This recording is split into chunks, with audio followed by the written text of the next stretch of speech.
W.F. Howes presents an unabridged recording of No Country for Love by Yaroslav Trofimov, narrated by Kristin Atherton.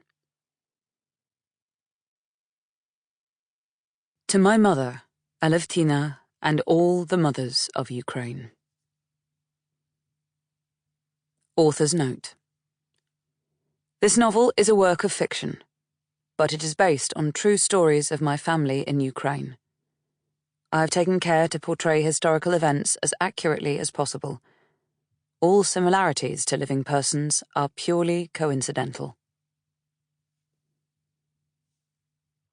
Prologue. Kiev, March 1953. Stirring a slice of lemon into a cup of weak tea, Daria peered through the window at the snowfall. It was well past midnight, but she couldn't sleep. Her husband, a colonel in the Ministry of State Security, was late once again. Although not so late as for it to be unusual. In the bedroom, Daria had tried to read a tattered old novel with the superfluous letters of pre-revolutionary Russian spelling, portraying a quaint world of leisure. But she kept raising her eyes from the page, tormented by the same poisonous thoughts that had kept her awake for months.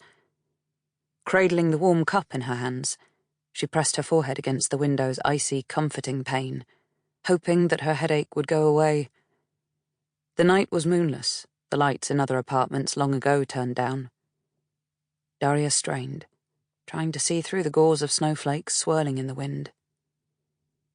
That was when she noticed a portly, familiar shape trudging uphill, struggling to keep his balance on the slippery cobblestones of St. Andrew's descent. The colonel was navigating the obstacles with surprising success, considering the degree of his inebriation. Then another familiar figure stepped out of the shadows. Daria felt lightheaded. She had imagined this moment in vivid detail, night after night, but never allowed herself to believe that it would happen. The colonel seemed surprised, opening his arms in giddy recognition. Then, pressing his hands to his chest, he crumpled to the ground. Soaking his grey uniform, blood spread like an ink blot through a pile of fresh snow. Daria couldn't hear the gunshot, or see the muzzle flash, because the pistol had been equipped with a silencer. But she made out the weapon in the killer's hand as he extended it to dispatch a final shot into the colonel's skull, calmly following proper procedure. He kneeled for a couple of seconds, frisking. Sample complete.